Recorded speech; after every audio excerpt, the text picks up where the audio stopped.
Olá, eu sou o Charles, colaborador do Museu Luiz Queiroz e do Grupo de Extensão e Pesquisa Crecim. E hoje eu estou aqui na Semana Nacional de Ciência e Tecnologia, realizada pelo PSEG em Piracicaba, São Paulo. Agora eu vou falar para vocês de uma demonstração dentre as diversas atividades que nós estamos tendo durante essa semana.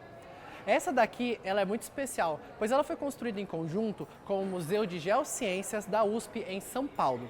Através da colaboração do museu, a gente pôde trazer alguns minerais e algumas atividades bem legais para essa atividade. Bom, aqui então nós estamos falando de uma mesa de toque. Como assim uma mesa de toque? Então é literalmente isso, toque. A ideia, na verdade, é a gente entender um pouquinho mais de onde vêm os minerais e do que eles podem nos oferecer e como eles são compostos. Então nós falamos de química, física, biologia, geografia, uma série de áreas da ciência e da tecnologia. Uma coisa muito legal é que quando a gente trabalha esse tipo de atividade, a gente consegue falar sobre formas geométricas também. E acho que vocês, se vocês procurarem aqui dentre os vários conteúdos que nós estamos produzindo, também vão encontrar alguns sobre formas geométricas. É muito legal de falar porque quando nós pegamos esse tipo de mineral, é possível perceber que eles têm as arestas, ou seja, as partes que são retas. Então é possível trabalhar questões de matemática, demonstrando quantos lados eles têm, quantas pontas eles têm, quais são as formas deles. Isso é um octaedro, um icosaedro, um dodecaedro, e aí? É muito legal também porque a gente consegue trabalhar alguma questão de tato, afinal é um dos sentidos que nós temos.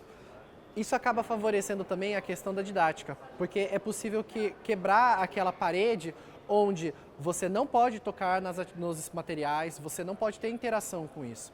E como são minerais, eles são bem mais resistentes. Então, algumas curiosidades que a gente consegue trazer com isso, por exemplo, é este aqui. Esse mineral verde se chama amazonita. E o nome se dá por quê? Bom, é encontrado também na floresta amazônica. E ele tem uma tonalidade muito verde. Mais uma curiosidade, ele não brilha na luz UV, igual também tem uma outra atividade sobre isso. Uma outra parte muito legal é essa muscovita. É um tipo de mica. Um detalhe bem legal dela é que vocês podem perceber que ela aparece em várias lâminas agrupadas uma em cima da outra.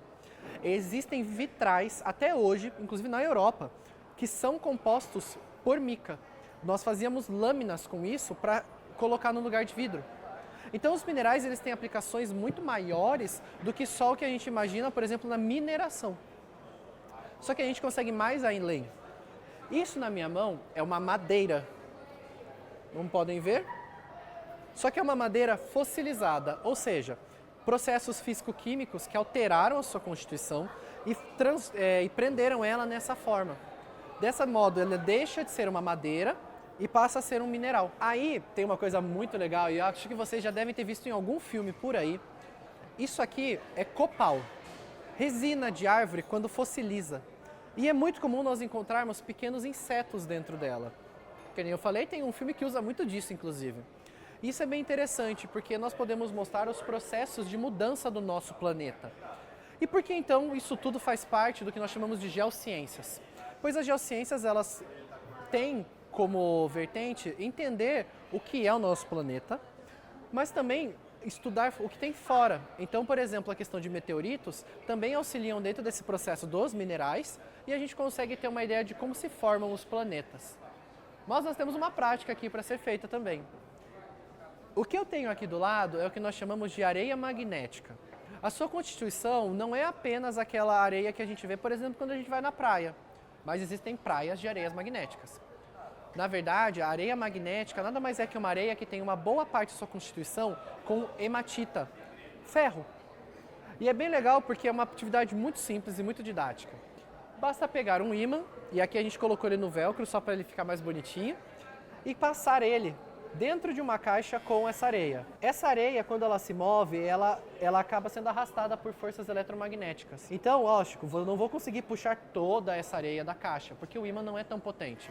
Só que você, quando faz isso, você pega e você consegue atrair um pouquinho disso. Similar ao que nós temos, por exemplo, na limalha de ferro. E pode ser com um ímã menor. Se eu pegar um ímã menor, colocar na caixa, ele vai acabar arrastando um pouco da areia. E quando eu soltar, a areia cai. Bom, isso é uma das várias atividades que nós temos aqui na Semana Nacional de Ciência e Tecnologia, organizada pelo PSEG em Piracicaba. Vejo vocês numa próxima. Tchau, tchau!